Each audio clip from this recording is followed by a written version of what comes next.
நேயர்களுக்கு வணக்கம். நான் உங்கள் பிருந்தா சங்கர். இன்று நம்மோடு சிறப்பு விருந்தினராக இணைந்திருப்பது ஊடகவியலாளர் முத்தலைஃப் அவர்கள். வணக்கம் சார். வணக்கம்.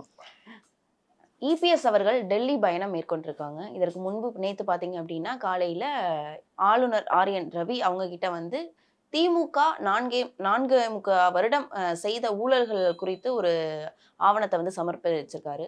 அது தொடர்பாக டெல்லி போயிருக்காங்களா? இல்லைன்னா தொகுதி பங்கீடும் ஒரு முக்கிய காரணம் அப்படின்னு சொல்றாங்க. என்ன காரணத்தினால டெல்லி பயணம் தொகுதி மேற்கொண்டிருக்காங்க? பங்கீடு கிட்டத்தட்ட ஏற்கனவே இங்கே பல சுற்றுலாம் பேசிகிட்டு இருக்காங்க, கிட்டத்தட்ட முடிஞ்சது. கூடுதலாக ஃபைனலைஸ் பண்ணுறதுக்கான இதுதான் அவர்கிட்ட சந்திப்பு. ஏன்னா மோடி வரும்பொழுது எல்லோரும் கைகோர்த்து ஒன்றா நிற்கணுன்றது. அந்த அடிப்படையில் டிடிவியும் இந்த கூட்டணிக்குள்ளே வர்றதுக்கான வாய்ப்புகள் இருக்குது. இந்த மாதிரி விஷயங்கள் ஒன்று. ரெண்டாவது, இந்த ஊழல் விவகாரம் சம்மந்தமாக கவர்னர் கொடுத்த அந்த பட்டியல் ப்ளஸ் அது சம்மந்தமாகவும் பேசியிருப்பாங்க.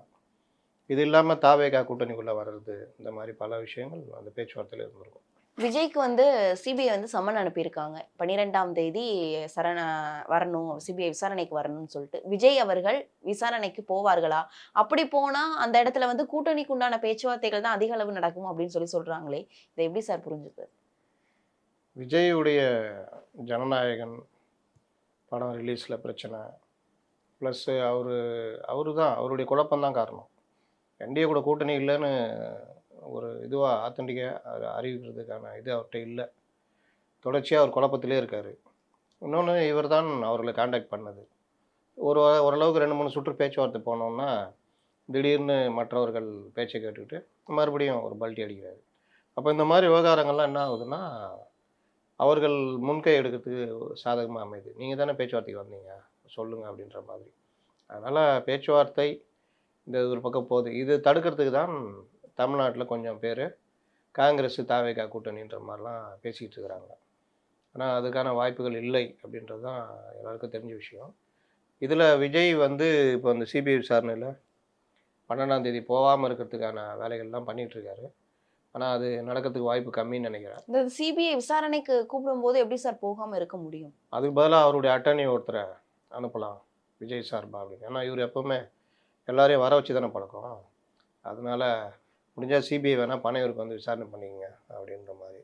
அப்போ அந்த அட்டார்னி வந்து அது வந்து ஐடி கேஸில் ஓகே, இன்கம் டேக்ஸ் இதில் உங்கள் சார்பாக யாராவது கலந்துக்கலாம். இதிலெல்லாம் அப்படி பண்ண முடியாது. அதனால் சிபிஐ அதுக்கு ஒத்துக்காதுன்னு நினைக்கிறேன். இவர் நேரம் போன மாதிரி இருக்கும். அப்படி போனால் பொதுவாக சிபிஐ விசாரணைன்றது வெறுமனே இந்த கரூர் மேட்டரோடலாம் இருக்காது. அதுக்கு பின்னாடி வேறு சில விஷயங்கள்லாம் கேட்க தான் செய்வாங்க. எப்படி போலீஸ் விசாரணை போனீங்கன்னா உங்கள் ஆதி அந்தம், உங்கள் ஜாதி, நீங்கள் என்ன தொழில் பண்ணுறீங்க, அவர் கூட நீங்கள் ஏன் பேசுனீங்க, இவர் கூட என்ன தொடர்பு, இந்த மாதிரி சம்மந்தம் இல்லாத கேள்வியெல்லாம் கேட்பாங்க. அதுக்கு வந்து காரணம் வந்து ஏதோ ஒரு இடத்துல எங்கேயாவது லிங்காக வரீங்களான்ற மாதிரி செக் பண்ணுறது தான், அவங்க வாக்குமூலம் வாங்குறது. அந்த மாதிரி விஜய்ட்டையும் கேட்கலாம். ஏன்னா விஜய், அதாவது சிபிஐ விசாரணைன்றது சாதாரணது கிடையாது. ஒரு இருட்டு ரூம்குள்ள ஒரு 20 பேருக்கு முன்னிலையில அந்த விசாரணை அதெல்லாம் கிடையாதுங்க, சும்மா அப்படின்ற மாதிரியான விஷயங்கள்லாம் வந்து சொல்றாங்க. அப்புறம் படத்தில் வடிவேலுக்கு தண்ணி அடிப்பாங்களே, அந்த மாதிரிலாம் கிடையாது. சாதாரணமாக தான் மேஜர் டேபிள் இதில் தான் வச்சு பேசுவாங்க. என்னென்ன கேள்விகள் வந்து ஒரு 4 பேர் உட்காந்துருக்காங்கன்னா அவங்கள சிந்திக்க விடாத அளவுக்கு கேள்விகள் மாற்றி மாற்றி வரும். இப்போ பார்த்தீங்கன்னா ஜனநாயகன் படத்தில் இவரும் ஒரு கோ ப்ரொடியூசரு, இவருடைய கூட இருக்க ஜெகதீஷ்னு ஒருத்தரை போடுறாரு. அப்போ அதுக்கு எப்படி பணம், என்ன இது, மற்ற படங்களில் வர வருமானம் எப்படி, நீங்கள் எப்படி இது வாங்குறீங்க, 280 கோடி சம்பளம்னா அது டேக்ஸ் கட்டிடுறாரு. வேறு சில விஷயங்கள் இருக்குன்னா அதெல்லாம் எடுத்து வச்சுருப்பாங்க. இந்த மாதிரி பல விஷயங்களோட அவரை நெருங்குகிற வேலைகள் நடக்கும். இன்னொன்று, திமுக வந்து சொல்றாங்க சிபிஐ விசாரணையை எதிர்கொள்வதற்கு விஜயோடைய மனநிலை இல்லை, அதை எதிர்கொள்ள முடியாது அப்படின்னு சொல்லி திமுகவினர் பலரும் வந்து விமர்சனத்தை. இப்போ விஜய் மனசுக்குள்ளே பூந்துட்டாங்களா? சரி, இப்போ மனநிலை இல்லைன்னா என்ன பண்ணணுமா, அதுக்கு என்ன பண்ணணுமா? அதான் அவருக்கு பதிலாக ஆல்டர்னேட்டிவா அனுப்புவாங்க. அந்த கூட்டணிக்குள்ள எப்படியும் என்டிஏ கூட்டணிக்குள்ள விஜய் அவர்கள் போயிடுவாரு அப்படின்ற மாதிரி திமுக தரப்புல இருந்து சொல்றாங்களே. திமுகவுக்கு அந்த பயம் இருந்துகிட்டே இருக்குது. ஏன்னா ஒழுங்காக விட்டுருந்தா கூட விஜய் அந்த போகிறதுக்கு வாய்ப்பு இல்லை. பாசிசம் பாயாசம்னு சொல்லியிருந்தார். கரூரில் இவங்க போட்டு அடித்த அடியில் அன்றைக்கி விஜய்க்கு துணையாக நின்னது அதிமுக தான், அப்புறம் பாஜக. அந்த நேரத்தில் இவர் யாரும் இல்லாமல் தனிமைப்பட்டார். பொதுச் செயலாளர் ஓடி போயிட்டார், இன்னொருத்தர் டெல்லி ஓடிட்டார், ஒருத்தர் மதுரைக்கு ஓட்ட. இப்படி இருந்த நேரத்தில் அவருக்கு ஒரு மாதிரி குழப்பம், பயம். அதில் அவர் என்டிஏல கூப்பிட்டு பேசுகிறாரு, எனக்கு சிபிஐ விசாரணை பண்ணி கொடுங்க, ஹெல்ப் பண்ணுங்கன்னு. அப்போ பேச்சுவார்த்தை நடக்குது, கூட்டணி பேச்சுவார்த்தை இதெல்லாம். எனக்கு இந்த மாதிரி சங்கடம்லாம் இருக்குது, நான் அப்படி சொல்லிட்டேன், என்ன பண்ணுறது? அப்போ அதுக்கு அவங்க தரப்பில் சொல்கிறாங்க சில விஷயங்கள். நீங்கள் சொன்னால் என்ன, ஜெயலலிதா வரலையா, கலைஞர் வரலையா, அவங்க அரசியல் வாழ்வு அதோட முடிஞ்சா போச்சு, அப்படி பல இது பேசுகிறாங்க. இந்த பேச்சுவார்த்தையில் 2-3 சுற்று ஓடுதில்ல, அது விஜய்க்கு அவர்கள்ட்ட போகிறதுக்கு ஒரு இதுவாக அமைஞ்சது. அதற்கு பிறகு அவர் பல்ட்டி அடிச்சிட்டாரு, பின்வாங்கிட்டாருன்னு வச்சுக்கோங்க. இப்போ இந்த நிலைமையை நோக்கி தள்ளினது யார்? திமுக. திமுகவுக்கு ஒரு கட்டத்தில் என்ன பயம் வந்துச்சுன்னா, நம்ம ரொம்ப அடித்தா விஜய் அங்கே போயிடுவார், அதனால் பார்த்து அடிக்கலாம் அப்படின்னு. அப்புறம் திமுக ஆதரவு பத்திரிகையாளர்கள் சில பேரை விட்டு தாவேகா காங்கிரஸ் கூட்டணி அப்படின்னு பேச வச்சாங்க. அதெல்லாம் தனியாக நடந்தது. ஏன்னா அப்போ தான் விஜய் வந்து இந்த சைடு இது தாவேகா இந்த கூட்டணி பிரச்சனை வரும் அப்படின்னு. ஆனால் அதெல்லாம் மீறி என்டிஏ தொடர்ந்து பேச்சுவார்த்தை நடத்திட்டே இருக்காங்க. டிஎம்கே ஸ்லீப்பர் செல் கொஞ்சம் பேர் இருக்காங்க, ஸ்லீப்பர் செல்லுன்னு சொல்லலாம். பாஜக கூட தாவேகா போகக்கூடாதுன்னு விரும்புகிற தலைவர்கள்னு சொல்லலாம். இவங்கெல்லாம் வந்து விஜய்க்கு ஒரு அழுத்தம் கொடுக்குறாங்க. விஜய்க்கு சொந்த மூளை கிடையாது, அரசியலே மேலே தெரியாது, அப்புறம் எங்க? அப்போ அவர் இந்த குழப்பங்களுக்கு ஆளாகிறாரு.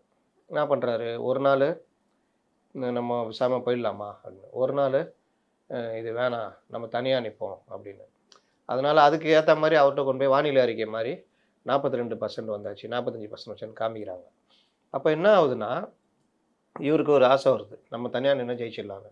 ஆனால் தனியாக நிற்கிறதுன்றது 234 தொகுதியிலையும் வேட்பாளர் போடுறது, கூட்டணி யாரும் வரமாட்டாங்க. டிடிவி இப்படி படம் காட்டியிருந்தார், இப்போ அவர் என்டிஏக்கு போகிறாரு. ஒரே ஆள் ஓபிஎஸ் மட்டும்தான் அங்கே போகணும். ஓபிஎஸ்க்கு கட்சி இல்லை. ஓபிஎஸ்க்கு இன்றைக்கி என்ன சொல்கிறாங்கன்னா, கட்சியை ஆரம்பிச்சுட்டு என்டிஏ கூட்டணிக்குள்ளே வந்துருங்க அப்படின்னு. இது வரைக்கும் ஒரு கட்சியை ஆரம்பிக்கல. அதனால் அவர் போயிட்டு தாவேகால சேரதான் முடியுமே தவிர கூட்டணி வைக்க முடியாது. இல்லாட்டி ஏதாவது ஒரு சின்னத்தை வாங்கிட்டு, அவங்களுக்கே சின்னம் கிடையாது, இந்த மாதிரி தான் நிலமை. அதனால் தாவேகா தனியாக நிற்கிறதுன்றது அவங்களுக்கு சிக்கல். அந்த சிக்கல் நடைமுறையில் வரும்போது விஜய்க்கு புரியும். இன்னும் சில விஷயங்கள் இப்போ தெரியுதா, இந்த மாதிரி ஜனநாயகம் இந்த மாதிரி விஷயங்கள்லாம் இதெல்லாம் சேர்ந்து பார்க்கும்பொழுது கூட்டணிக்குள்ளே போகலான்னு நினைப்பார்ல, அப்படி போகலான்னு நினைக்க விடாமல் தடுக்கிறதுக்கு திமுக முயற்சி எடுக்குது. அதுக்கு தான் இந்த மாதிரி நீங்கள் சொல்கிற மாதிரி ஸ்டேட்மெண்ட்லாம். நான் திமுக தான் வந்து தூண்டுதலின் பேரில் தான் காங்கிரஸோட கூட்டணி பேச்சுவார்த்தை நடந்ததா சொல்றீங்க. ஆனா பிரவீன் சக்கரவர்த்தி விஜய் அவர்களுக்கு ஆதரவாக பல இடத்துல பேசியிருக்காரு சார். இதை நம்ம எப்படி புரிஞ்சுக்கிறது?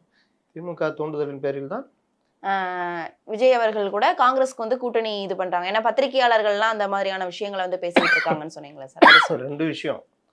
விஜய் என்டிஏ கூட்டணி நடக்கும் பொழுது விஜய் காங்கிரஸ் கூட்டணி அமையும்னு பத்திரிகையாளர்களை பேச வச்சாங்கன்ற. ஆனால் இப்போ நடக்கிறது, பிரவீன் சக்கரவர்த்தி, மாணிக் தாக்கூர் போன்றவர்கள் காங்கிரஸ் தாவேகா கூட்டணி அமையும் அப்படின்னு பேசிட்டு ஒரு குழப்பத்தை ஏற்படுத்திட்டு இருக்கிறாங்க. அது வந்து செல்வ பெருந்தைக்கு எதிராக பண்ணுறது. இன்னைக்கு கூட பிரவீன் சக்கரவர்த்தி சொல்கிறார், சில பேர் விலை போய் விட்டார்கள்ன்றாரு. இவர் விலை போயிட்டாருன்னா பிரச்சனை இல்லை இவருக்கு, அந்த கோவம்லாம் இருக்குது. அப்போ விலை போனவர் தான் அந்த மயிலாடுதுறை எம்பிக்கு ட்ரை பண்ணார், அந்த விலை போனவர்களை வச்சு தான். திமுக இவருக்கும் அவருக்கும் தனி வாய்க்கா தகராறு இருக்குது இந்த ஆடியோ மேட்டரில். அதனால் மயிலாடுதுறை தரவே மாட்டேன்ட்டாங்க. அதாவது மயிலாடுதுறையில் அவர் நிற்க வைக்கக்கூடாது, நிற்க வச்சிங்கன்னா சீடு தரமாட்டோம் அப்படின்னு. லாஸ்ட்டில் அவர் நிற்க வைக்காமல் வழக்கறிஞர் சுதாவை நிற்க வச்சாங்க. அப்படி அந்த கோபம் பிரவீன் சக்கரவர்த்தி இருக்குது. அதனால் காங்கிரஸில் வந்து எப்போவுமே இது ஒரு தலையெழுத்து, ஆளாலும் கண்டபடி பேசுவாங்க, தலைமை கண்டுக்காது. இன்னொன்று என்னென்னா, திமுகவுடைய சீட்டு பேரம் இருக்குல்ல, அதுக்கு இந்த மாதிரி பேச்சுகள் உதவும்னு பார்க்குறாங்க. திமுகவும் பயந்து போய் கிடக்குது. பிரவீன் சக்கரவர்த்தியை பற்றி என்னங்க இந்த இஷ்டத்துக்கு பேசுகிறாரு, மாணிக் இஷ்டத்துக்கு பேசுகிறாரு, உங்கள் நிலைப்பாடு என்ன அப்படின்னு திமுக தலைமையிலேருந்து ஸ்ட்ராங்காக கார்கேக்கு, ராகுலுக்கு கேட்குறதுக்கு தைரியம் இல்லை. அவங்களுக்கு கேட்கணும்ல, என்ன தான் நினச்சிக்கிட்டு இருக்கிறீங்க, அவர் வாட்டில் அவர் இஷ்டத்துக்கு பேசுகிறாரு, எதுவும் கண்டிக்க மாட்டேங்கிறீங்க அப்படின்னு கேட்கணும், கேட்குறதில்ல. அதே மாதிரி ஜனநாயகம் படத்துக்கும் அந்த தணிக்கை சான்றிதழ் கொடுக்கறதுல மிகப்பெரிய பிரச்சனையா வந்து விஜய் அவர்களுக்கு போயிட்டு இருக்கு. அதற்கும் திமுக தான் காரணம் அப்படின்னு சொல்றாங்களே சார், இது உண்மைதானா? ஏன்னா திரையுலகம் வேற, அரசியல் வேற அப்படின்றது திமுகவினருக்கு புரியலையா? அந்த திரையுலகத்தை வச்சு விஜய் அரசியலுக்கு வந்து முன்னேறிடுவார் அப்படின்ற ஒரு பயம், அச்சம் வந்து திமுக காரணம் யார் சொன்னா? திமுகவினர் தான் காரணம். அதாவது அந்த படம் வெளியில வந்தா அவருக்கு பிரம்மாண்ட வரவேற்பு. இப்போ வந்து ரெட்டை நிலை, ஜனநாயகன் ஜெயிக்க கூடாது, அதே நேரத்தில் ஜனநாயகனுக்கு சென்சார் போர்டு பிரச்சனைன்றது. சென்சார் போர்டு தனி, அது மத்திய அரசு சம்மந்தப்பட்டது. அப்போ சென்சார் போர்டு இந்த படத்துக்கு சான்றிதழ் கொடுக்கல, இது ஒரு பக்கம் ஓடிக்கிட்டு இருக்குது. திமுக வந்து பராசக்தியை கொண்டு வந்து இவங்களோட மோத விடலான்னு பார்க்குறாங்க. அது இயல்பாகவே நடக்காது. என்ன விஷயம்னா ஸ்க்ரீனிங் கிடைக்காது. சும்மா இருக்கிற இடத்துல 2000 ஸ்க்ரீன் 3000 ஸ்க்ரீன் கிடைக்கிற இடத்துல பாதியாக பிரிஞ்சிடும். இல்லை 60% பராசக்தி போயிடும். ஏன்னா அவங்க தான் வெளியிடுறாங்க. அந்த இதை வச்சு மிரட்டுவாங்க. இந்த இது பிரச்சனை தனி. இது வந்து சான்றிதழ் தராது வந்து சென்சார் போர்டில் இவர்களுடைய காட்சிகள்லாம் பிரச்சனை இருக்குதுன்னு அவங்க சொல்கிறாங்க. இவங்க கோர்ட்டுக்கு போனாங்க. நேற்று அவங்க பதில் சொன்னாங்க. எனக்கு தெரிஞ்சு பொங்கல் கழிச்சு தான் படம் ரிலீஸ் ஆகிற கண்டிஷன் வரும் போல். ஏன்னா தீர்ப்பு நாளைக்கு தான் வருது. தீர்ப்பு சிங்கிள் பெஞ்சு வந்தாலும் டபுள் பெஞ்சுக்கு சென்சார் போர்டு போயிடும், டிவிஷன் பெஞ்சுக்கு. இல்லை தீர்ப்பு தப்பாக வந்தால் இவங்க டிவிஷன் பெஞ்சுக்கு போவாங்க. இப்படி மாற்றி மாற்றி சுப்ரீம் கோர்ட் வரைக்கும் இழுத்தாங்கன்னா அது முடிஞ்சிடும். அதனால் இந்த 12ஆம் தேதியிலேருந்து 18ஆம் தேதி வரைக்கும் ஓட்டுறாங்கல்ல, இதுதான் வருமானம்.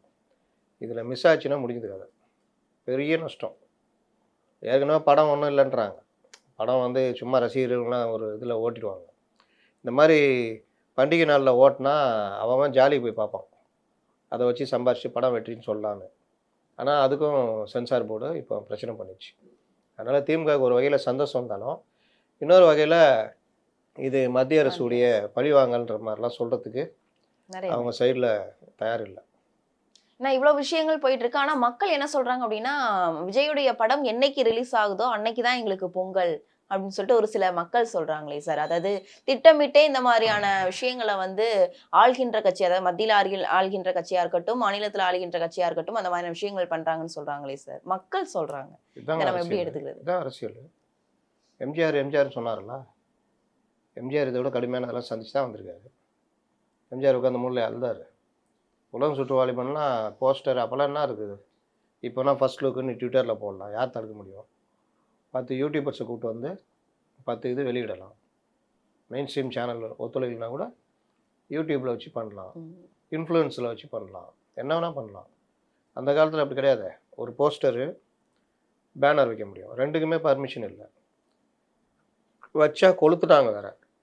அப்போ அதை மீறி தானே உலகம் சுற்று வாலிபன் அவர் இது பண்ணார். உலகம் சுற்று வாலிபன் எடுக்கும்போது கிட்டத்தட்ட அவர் கடனாளி ஆகிட்டார். ஒரு நடிகை ஐஸ்கிரீம் சாப்பிட்டாங்களாம். எம்ஜிஆர் சொன்னாராம், அவங்க சொந்த காசு கொடுக்கும்போது இங்கே வந்துட்டிங்கன்னா என் செலவு தான்ட்டாராம். இதான் சாக்குன்னு மறுநாள் எல்லாரும் சாப்பிட்டு ஐஸ்கிரீமு அது இதுன்னு சாப்பிட்டு எம்ஜிஆர்கிட்ட கொடுத்த பில்லு 43,000 ரூபாவும். அன்றைக்கி ஒரு முன்னணி நடிகருக்கே அவ்வளோ சம்பளம் கிடையாது. ஏன் எவ்வளோ? ஏன் 78 77 பீரியடில் 16 வயதில் படம் வந்துச்சுல, அன்றைக்கி ரஜினி அந்த சம்பளம் 2,000 ரூபா. அப்போ 43,000 ரூபா 72 73 எம்ஜிஆர் செலவு பண்ணார் ஐஸ்கிரீம் இந்த மாதிரி சாப்பிட்றதுக்குன்னா எவ்வளோ அளவுக்கு ஆயிருப்பார்? பெரிய கடனாளி ஆகிட்டார். ஆனால் அந்த படத்தை வெளியிட்டா தான் ஏதாவது சம்பாதிக்க முடியும். எம்ஜிஆரை அரசியல் ரீதியாக காலி பண்ணோன்னே அந்த படத்தை வெளியிடாத அளவுக்கு பண்ணாங்க. எம்ஜிஆர் அதை பற்றி கவலைப்படலையே. போராடி தான் வந்துச்சு படம். வந்ததில் உடைய விளைவு சூப்பர் டூப்பர் ஹிட்டு. அதே மாதிரி நான் இது நேற்று நாளை அதுக்கும் இல்லாத பிரச்சனைலாம் பண்ணாங்க. எல்லாம் எம்ஜிஆர் 72லேருந்து 77 வரைக்கும் இவங்க கவர்மெண்ட்டுக்கு எதிராக தானே போராடி இருந்தார்.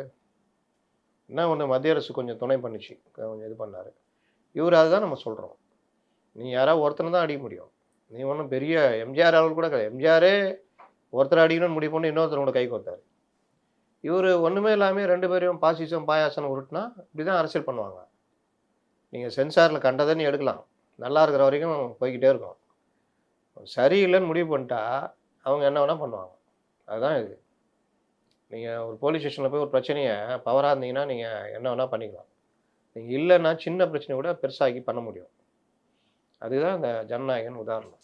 கண்டிப்பா. இப்போ எம்ஜிஆர் படம் ஹிட்டான மாதிரி ஜனநாயகன் ஹிட் ஆகிறதுக்கு வாய்ப்பு இருக்கா சார்? ஏன்னா மக்கள் அவ்வளவு கொண்டாடுறாங்களே. ஏங்க என்னதான் அரசியல் ஆக்கணும். கேசரியா தான் படாது. நான் கேசரி பகவந்த் கேசரி அது அதுக்கு முன்னாடி அது பாபுன்னு பழைய சிவாஜி படம், அதெல்லாம் இது பண்ணி எடுத்த படம்ன்றாங்க. அதனால் இதெல்லாம் வந்து இப்போ எல்லாம் இந்த மாதிரி இது இன்னொன்று பாதி படம் அந்த படத்துடைய தழுவல், மீதி பாதி அதை பண்ணியிருக்காங்க. இப்போ பொதுவாக இவருக்கு வந்து பெரிய மார்க்கெட்லாம் கிடையாது. தமிழ்நாடு கேரளா இதுதான் இவர் பெரிய மார்க்கெட்டு. ஆந்திராவில் கூட கிடையாது. கர்நாடகா அவன் சொந்த தயாரிப்பாளர் இருந்ததுனால அங்கே கொஞ்சம் பண்ணுவான். இன்னொன்று இந்த ஹப்புலாம் இருக்குது, ஐடி ஹப் அது கிறுக்கனுங்க ஜாஸ்தி. மற்றபடி ஓவர்சீஸ் வந்து ரஜினி அளவுக்குலாம் அவர் கிடையாது. லாபம் எடுப்பாங்க. ஆனால் இந்த லாபம் வந்து இவர்கள் இந்த தேதி சொல்கிறாங்கல்ல, இது என்னன்னா விழா காலம், பண்டிகை காலம், லீவு நாள் எவ்வளோ வேணால் கொடுத்து பார்ப்பான். 100 ரூபா டிக்கெட்டு 1500 கொடுத்து பார்ப்போம். இந்த மாதிரி பிளாக் டிக்கெட் விற்கிறதுக்கு தான் இவர்கள் இந்த தேதியில் தேர்ந்தெடுக்கிறது. இந்த பிளாக் டிக்கெட்டை அன்னைக்கு விற்க முடியாது. இப்போ 18 தேதி மேலே அவன் வேலைக்கு போயிடுவான். பொங்கல்லாம் கொண்டாடி கையில் காசெல்லாம் இழந்துட்டு விட்றா பார்த்துக்கலாம் அப்படின்ற மாதிரி ஆகிடுவோம். அதில் பெரிய நஷ்டம் ஆகும். அதனால் இவரெல்லாம் கொண்டு போய் எம்ஜிஆர் கூட அந்த படங்கள் வந்து சிறப்பான படம்லாம் ஒப்பிட முடியாது. அதான் நான் திரும்ப திரும்ப சொல்கிறேன். நீங்கள் எம்ஜிஆர் மாதிரி ஆகணும் அப்படின்னா உங்களுக்கு அந்த நாலேஜ் இருக்கணும்.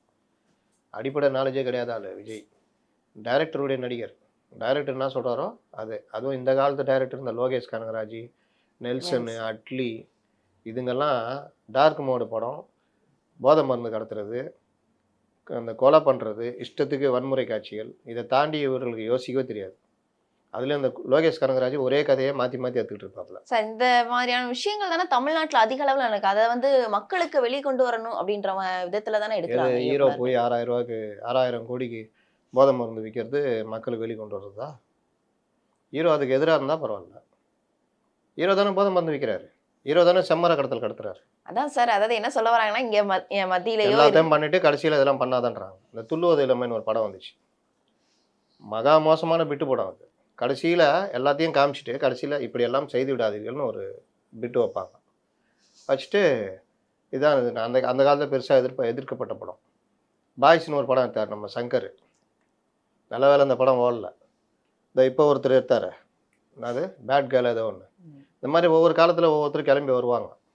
அந்த கலாச்சார சீரழிவுக்கு டூடுன்னு ஒரு படம் வந்துருக்குல்ல, டூடு இந்த இதெல்லாம் இவெல்லாம் அந்தந்த கலாச்சார சீரழிவை பிரதிபலித்து வியாபாரமாக்குவார்கள். ஏன்னா இளம் சமுதாயத்தினர் எதை பற்றியும் கவலைப்பட மாட்டாங்க. அவங்களுக்கு தப்புலாம் கூட கரெக்டாக தெரியும். அந்த தப்பு கரெக்டு தான் அப்படின்னு சொல்லி அந்த காலத்துலேருந்தே இருக்குது. காலேஜுக்கு போனால் கட்டடிப்போம் காலேஜுக்கு, காதலிப்போம் மேரேஜுக்குன்னு. காலேஜுக்கு எதுக்கு போகிறது? படிக்கிறது தான். நீங்கள் படித்து ஒரு வேலை வாங்கி செட்டில் ஆனால் தான் நீங்கள் மேரேஜே பண்ண முடியும். டி ராஜேந்திரனா எழுதியிருப்பார் கட்டடிப்போம் அவர் எம்ஏ பட்டாதாரி. விவேக் சொல்லுவார் காலேஜுக்கு வர்றது காதலிக்காமல் வேறு எதுக்குடா வர்றோம், இதாண்டா பண்ணோம் அப்படி இப்படின்னு.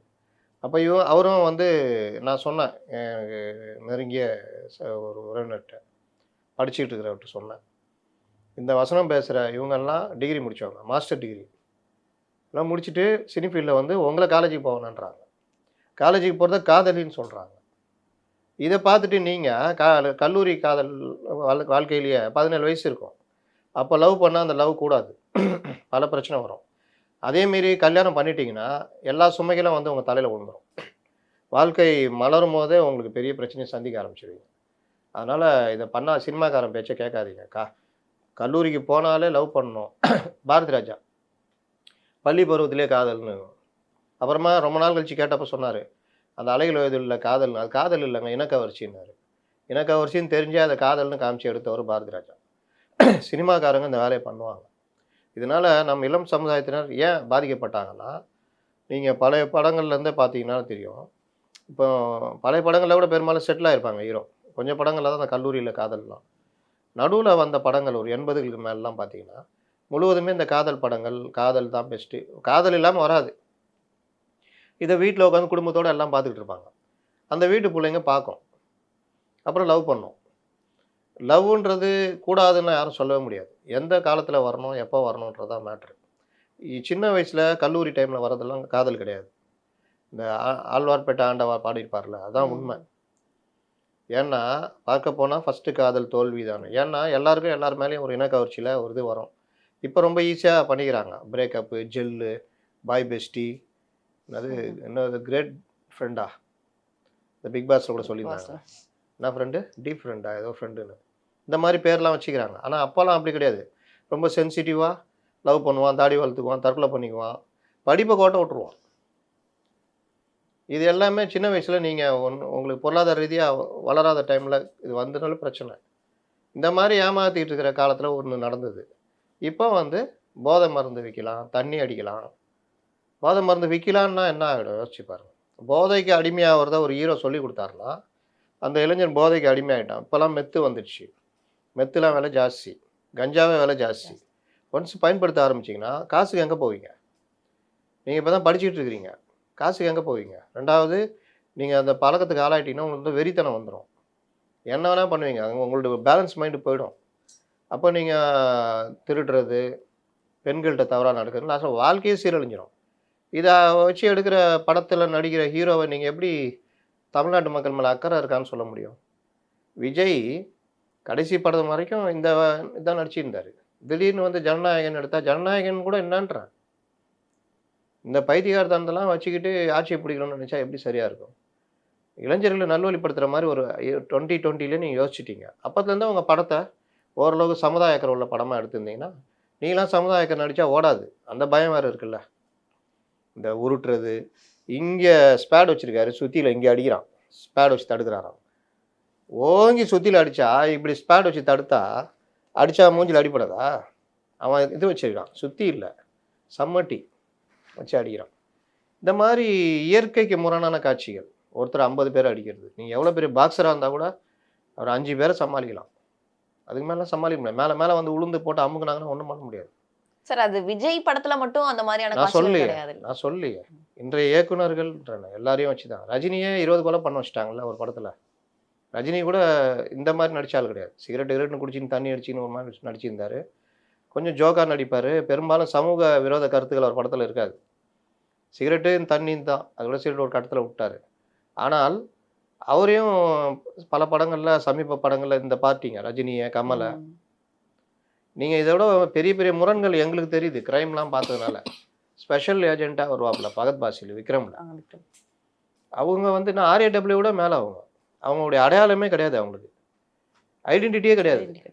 திடீர்னு ஒரு போலீஸ் பிடிச்சி ஏதோ ஒரு இதில் பிடிக்கிறாங்கன்னா நீ ஜெயிலுக்கு போய் தான் ஆகணும். அந்த மாதிரி இந்த இது டாம் குரூஸ் படம்லாம் வரும் பாருங்க, அந்த மாதிரி ஸ்பெஷல் ஏஜென்ட்டுங்க. அவர் வருவாராம், அவர்கிட்ட கமல்ஹாசன் ஒரு குழந்தைய கொடுப்பாராம், போய் ஃபர்ஸ்ட் எய்டு பண்ணணும் வரான். அவர் ஃபர்ஸ்ட் எய்டு பண்ணிட்டு இருப்பாராம். ஏன்னா அதுக்காக வரான் அவன் டெல்லியிலேருந்து.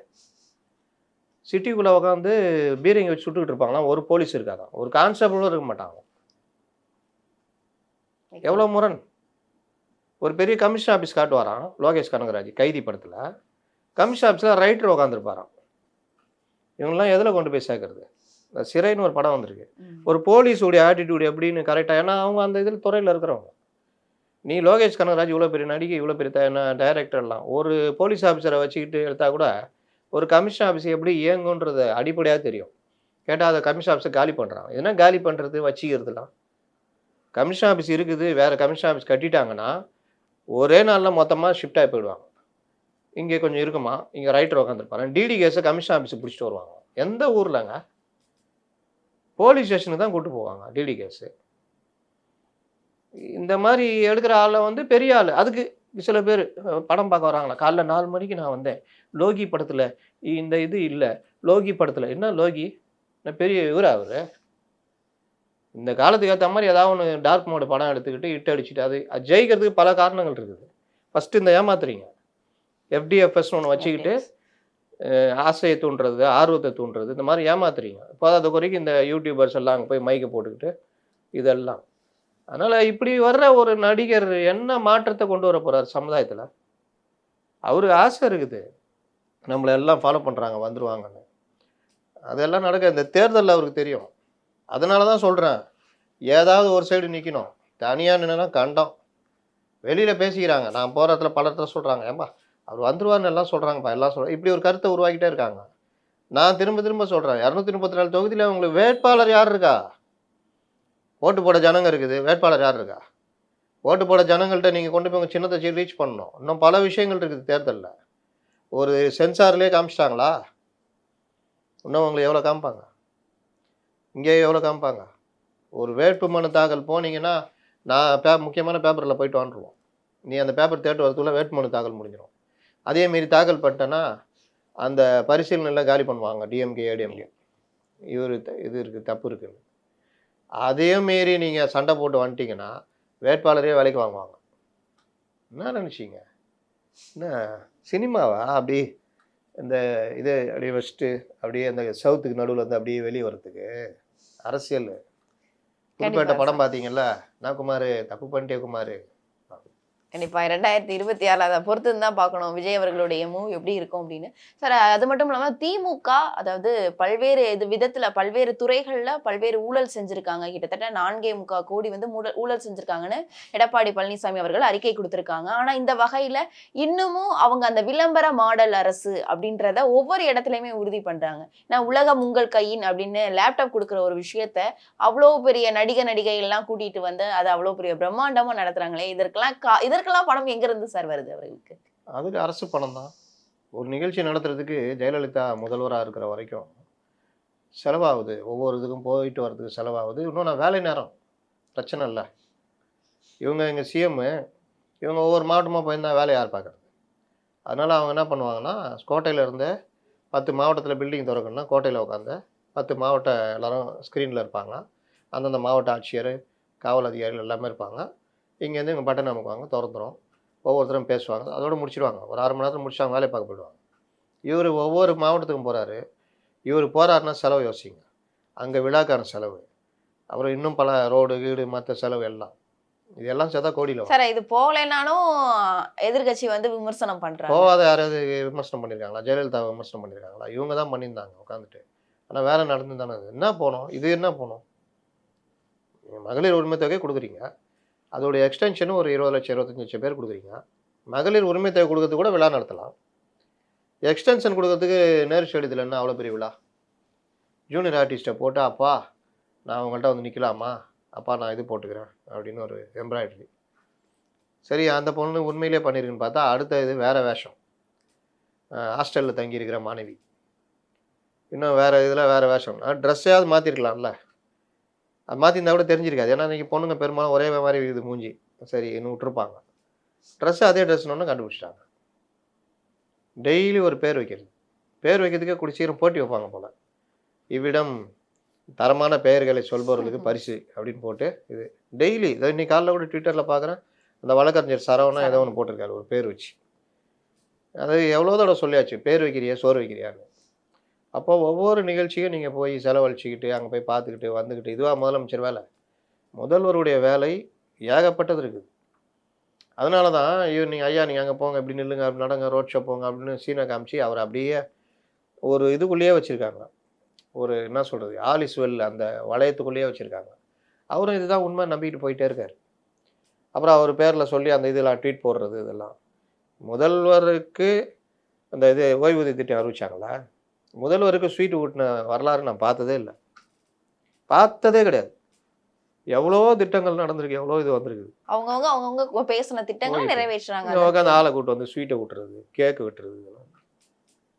அதனால தான் இது விளம்பர மாடல் அரசுன்னு சொல்கிறாங்கல்ல, அதுதான் காரணம். கண்டிப்பாக சார். இப்போ பல்வேறு திட்டங்களை அரசு அறிவிச்சா அதை நிறைவேற்றணும் அப்படின்றது அரசுடைய கடமை. ஏன்னா கிட்டத்தட்ட 505 திட்டங்களை வந்து இவர்கள் தான் அறிவிச்சாங்க. அதில் பாதிக்கு மேலே, அதாவது பாதி கூட அவர்கள் நிறைவேற்றலாம் அப்படின்ட்டு இருக்கக்கூடிய எதிர்க்கட்சிகள் அனைத்தும் அவர்கள் மேலே குற்றம் சாட்டு வச்சுட்டு இருக்காங்க. இந்த வகையில் இப்போ செவிலியர்களாக இருக்கட்டும், அரசு தூய்மை பணியாளர்கள், பல்வேறு பேர் போராடிட்டு இருக்காங்க. ஆனால் இவர்களுக்கு இந்த பணம் எங்கிருந்து வந்தது? இது வந்து ஊழல் பணம் தான் அப்படின்னு சொல்லிட்டு சொல்றாங்களே, இது ஊழல் பணமா இல்லைன்னா அரசுடைய பணமா சார்? எந்த பணம்? அதாவது இந்த மாதிரியான செலவுகளுக்கு ஊழல்ல இருந்து எடுத்து வச்ச பணத்தை தான் வந்து செலவு பண்றாங்கன்னு சொல்றாங்களே சார். இல்ல என்ன செலவு பண்றாங்க? அதான் இந்த இது உலகம் உங்கள் கையில் அப்படின்ற விஷயங்கள். இல்லைங்க, அரசு பணத்தை தாங்க செலவழிக்கிறாங்க. இதுக்கு ஏது தனியாக பணம்? இவங்க என்ன கை காசு விட்டு அரசு செலவழிக்கிற பணத்தில் எப்படி இவங்க பணத்தை செலவு பண்ண முடியும்? மேட்ரு அது இல்லை. இவர்கள் ஊழல் செய்த பணத்தை என்ன பண்ணாங்கன்றதெல்லாம் அது பிற்பாடு வெளியே வரும். அது தேர்தல் மூலியமாக பல இதுக்கு போகும், அதெல்லாம் வேறு விஷயம். இதெல்லாம் அரசு திட்டங்களை அறிவிச்சுட்டு போய்கிட்டே இருக்கிறது. இப்போ உங்களுடன் ஸ்டாலின், நீங்கள் அதில் போய் ஏதாவது இறங்கி இது பண்ணி பாருங்கள், பண்ணவும் முடியாது. ஏன்னா இவர்கள் சொல்கிறதுக்கெல்லாம் வேலை செய்கிறதுக்கு ஆள் வேணும்ல. ஒரே ஆள் எத்தனை வேலையை பார்ப்பாங்க? அரசு ஊழியர் லாஸ்ட்டில் அந்த ரெவன்யூ டிபார்ட்மெண்ட்லாம் ஸ்ட்ரைக் பண்ணுவோன்னு சொல்கிற அளவுக்கு போயிட்டாங்க. அதனால் ஒவ்வொன்றும் சொல்லிகிட்டே போயிட்டே இருப்பாங்க. நீங்கள் பார்க்குறதுக்கு பிரம்மாண்டமாக தெரியும் இவ்வளவு திட்டங்கள்னு. இது எல்லாமே வந்து சும்மா பேர் வைக்கிறதுக்காக மட்டும்தான். அதனால் ஒவ்வொரு நாளும் ஏதாவது பேர் வச்சுட்டு போயிட்டே இருப்பாங்க. இன்றைக்கி ஒரு ரேஷன் கார்டு நீங்கள் ஒரு பேர் மாற்றினா கூட நீங்கள் சாதாரணமாக மாற்றவே முடியாது. அதே மாதிரி ஆன்லைன் போர்ட்டல்னு பல இது சொல்லுவாங்க. இந்த கிரேட்டர் சென்னை கார்பரேஷன் வந்து பல இது. நீங்கள் உள்ளே போய் பாருங்கள், ஏதாவது ஒரு இடத்துல ஸ்டக் ஆகி நிற்கும். நீங்கள் உள்ளே நுழைய முடியாது, பண்ணாலும் பண்ணவும் முடியாது. இதுதான் உண்மை. இந்த மாசம் இறுதியில பிரதமர் மோடி அவர்கள் தமிழ்நாட்டுக்கு வருகை தர்றாங்க. அதே மாதிரி காங்கிரஸ் உடைய தலைவர் ராகுல் காந்தி அவர்களும் 28ஆம் தேதி வருகை தர்றாங்க. இது அரசியல்ல மிகப்பெரிய ஒரு மாற்றத்தை உருவாக்கும். மிகப்பெரிய களம் வந்து அரசியல் களம் வந்து ரொம்பவே சூடு பிடிக்கும் அப்படின்னு சொல்றாங்களே. எந்த மாதிரியான தாக்கங்கள், மாற்றங்கள் ஏற்படும் சார்? பிரதமர் மோடி வரும்பொழுது அனைத்து கூட்டணி தலைவர்களும் ஒரே மேடையில் கைகோர்த்து நிற்கணுன்ற ஏற்பாடுகள் போய்கிட்டு இருக்கு. அதில் பாமக வந்துட்டார். இன்னைக்கு தானே அவங்க கூட்டம், ஆமா சார். பிரேமலதா பிரேமலதா. அவங்களாம் அறிவிச்சிருவாங்க. அவங்க சில டிமாண்ட்லாம் பண்ணிட்டு வருவாங்க உள்ளக, அதனால் அவங்க வந்துடுவாங்க. கிருஷ்ணசாமி கிட்டத்தட்ட அறிவிச்சிட்டாரு நேற்று. இவர் ஜான் பாண்டியன் இருக்கார். இது நம்ம அமமுக அவர் வந்துடுவார். அப்போ இவர்கள் எல்லாத்தையும் வச்சு பண்ணுறது வருது. விஜயும் கொண்டு வரதுக்கான வேலைகள் நடந்துகிட்டு இருக்குது. எப்படி வரான்னு தெரியாது. ஆனா அதாவது கடைசி ஒரு வாரத்துல கூட இந்த மாதிரியான அரசியல் களம் மாறும் அப்படின்றது நமக்கு தெரியும் இல்லையா நான் தான் சார்? திரும்ப திரும்ப சொல்லிட்டு இருக்கிறேங்க. பாஜக அதிமுக கூட்டணியில் பயங்கர பிளவு சண்டை. அன்னைக்கு கூட அமித்ஷா வந்தப்போ என்டிஏ அலையன்ஸுன்றாரு, இங்கே நாங்கள் அதிமுக கூட்டணின்றாரு. உடனே ஒரு நரேட்டிவ் செட் பண்ணிட்டாங்க. அமித்ஷாவுக்கு எடப்பாடி உடனடியாக பதிலடி. அமித்ஷா வந்து கூட்டணி ஆட்சின்னு சொல்கிறாரு. அதாவது எடப்பாடிக்கு அதிர்ச்சி கொடுத்த அமித்ஷா இப்படிலாம் பேச ஆரம்பித்தாங்க. நான் ஆரம்பத்துலேருந்து ஒரு விஷயம் சொல்லிட்டு இருக்கிறேன். இது எல்லாமே நரேட்டிவ். அங்கே சாதாரணமாக போய்கிட்டு இருக்குது. பிரச்சனை எங்கன்னா இங்கே தான், திமுக கூட்டணியில் தான். இது வெடிக்கும். இன்னும் போக போக பாருங்கன்னா இந்த வெடிக்க ஆரம்பிச்சிச்சா, இதை நரேட்டிவ் பெருசாக பண்ண மாட்டாங்க. ஏன்னா நரேட்டிவ் செட் பண்ணுறாங்களா அங்கே தானே இருக்காங்க. இன்றைக்கி காங்கிரஸ் திமுக கூட்டணி முட்டிக்கிட்டு இருக்குதா இல்லையா? இதை வந்து ஊடகங்கள் எடுத்து விவாதிக்கணுமா இல்லையா? பெருசாக காடு கீடு அது இதுன்னு போட்டு முட்டுகிறது, காங்கிரஸ் விட்டு விலகுகிறதா அது இதுன்னு போடணும்ல ஏதாவது. அதனால் அதெல்லாம் வந்து இவர்கள் அதுக்கேற்றாருமான்னு பண்ணுவாங்க. ஆனால் இவங்க கூட்டணிக்குள்ளே இப்போ தானே காங்கிரஸு இன்னும் நெருக்கத்தில் பாருங்கள். விசிகா, சிபிஎம், சிபிஐ அது இதுன்னு முட்டுதா இல்லையா பாருங்கள்.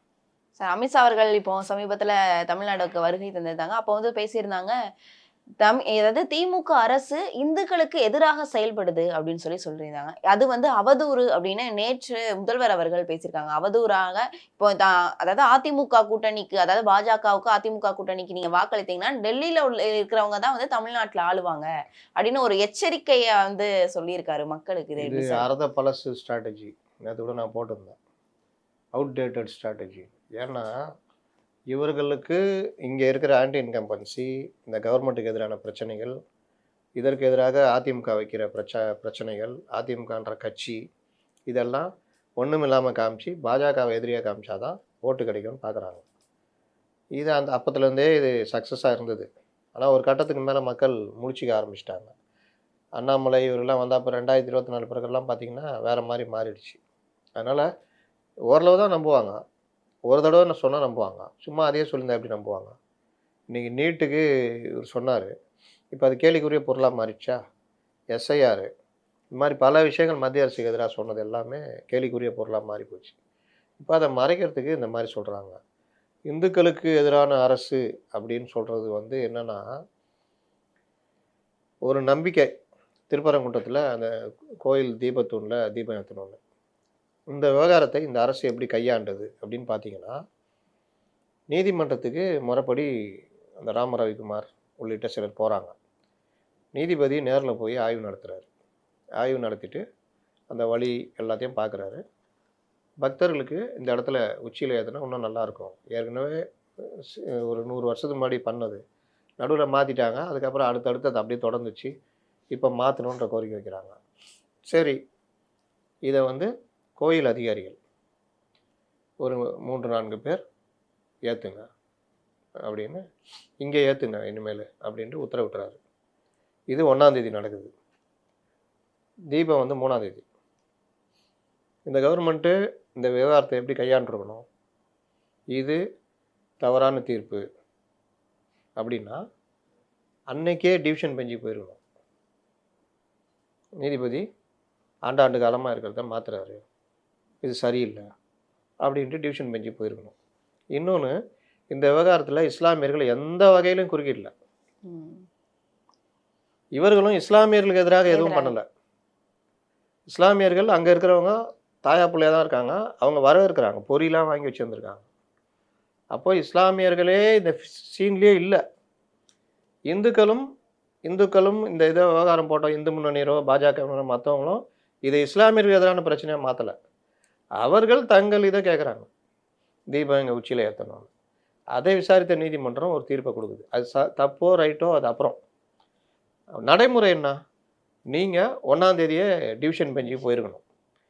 நீதிபதி கொடுத்த தீர்ப்பு சரியில்லை அப்படின்னு போயிருந்தா அது கோர்ட்டு சம்பந்தமாக போயிட்டுருக்கும். இங்கே யார் இதை இதாக்குறது? 3ஆம் தேதி வரைக்கும் ஒரு டைலமாலே வச்சுருக்காங்க, குழப்பத்திலேயே. அரசு கோர்ட்டுடைய முடிவை அமல்படுத்துமா படுத்தாதா அப்படின்னு. 3ஆம் தேதி மத்தியானம் வரைக்கும் அங்கே கும்பல் சேருது. அப்போ யார் இந்த கும்பல் சேர்றதுக்கு காரணமாக அமையிறது? யார் இந்த ராம ரவிக்குமாரை பெரியாள் ஆக்கி விடுறது? இவங்க எல்லாம் சேர்ந்துட்டு 3ஆம் தேதி மத்தியானத்துக்கு மேலே மறுபடியும் இவர்கள் கண்டெம்ட்டு போகிறாங்க. அப்போ வரைக்கும் இவங்க அப்பீலுக்கு போகல. கண்டெம்ட்டு போனோன்னா அவர் கண்டெம்ட்டை எடுக்கிறார், ஜட்ஜி ஜிஆர் சாமிநாதன்.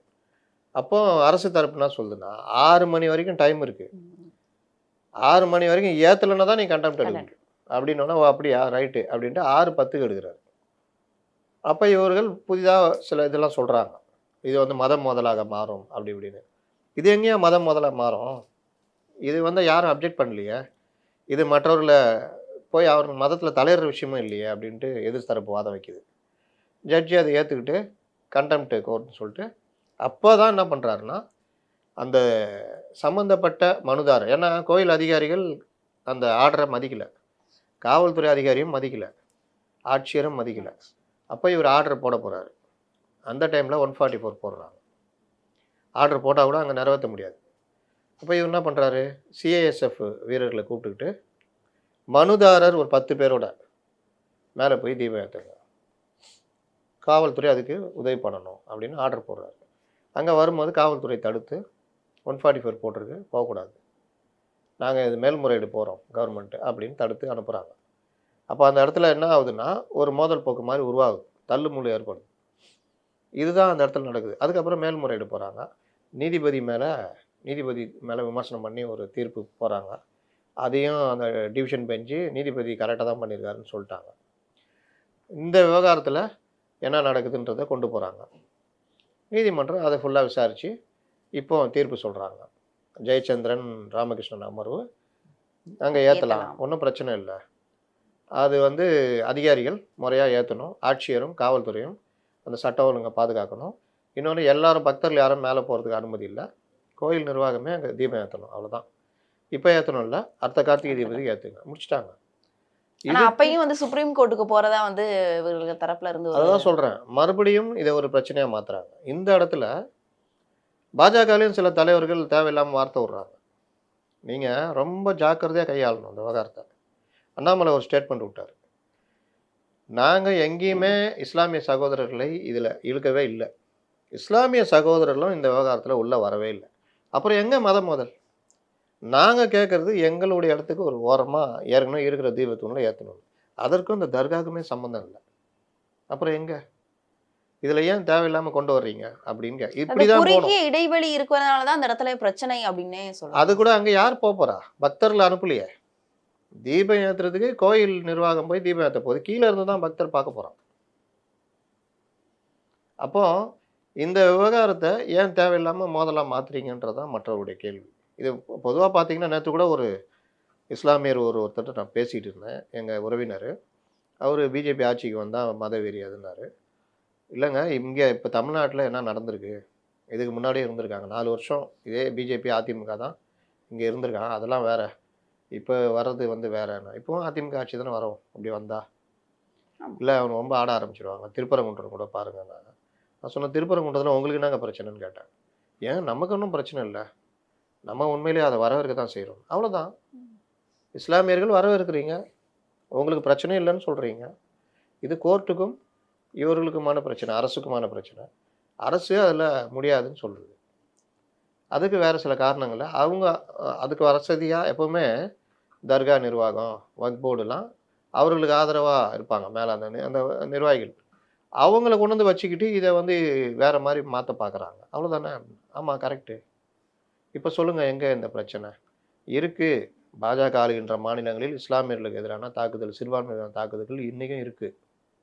அதை நீங்கள் 2019 to 24, 2014 to 19 பீரியடுக்கும் இப்போவும் வச்சு பார்த்தீங்கன்னா பெருமளவில் குறைஞ்சிருக்கு.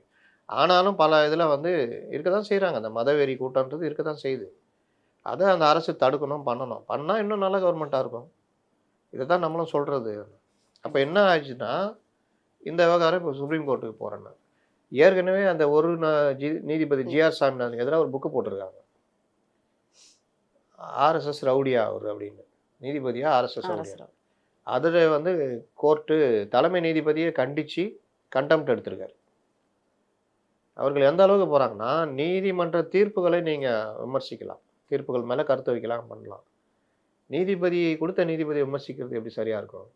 இதை வந்து ஆனந்த வெங்கடேஷ் எதிராக பண்ணாங்க. அந்த மறு விசாரணைக்கு உத்தரவிட்ட போது இந்த மாதிரி தான் பண்ணுவாங்க அப்படின்றது தான் இந்த விவகாரத்தில் நம்ம பார்க்குறது. கண்டிப்பாக பொறுத்திருந்து தான் பார்க்கணும். அரசியல் ரீதியாக இருக்கக்கூடிய பல்வேறு விவரங்களை எங்களோட பகிர்ந்தமை நன்றி.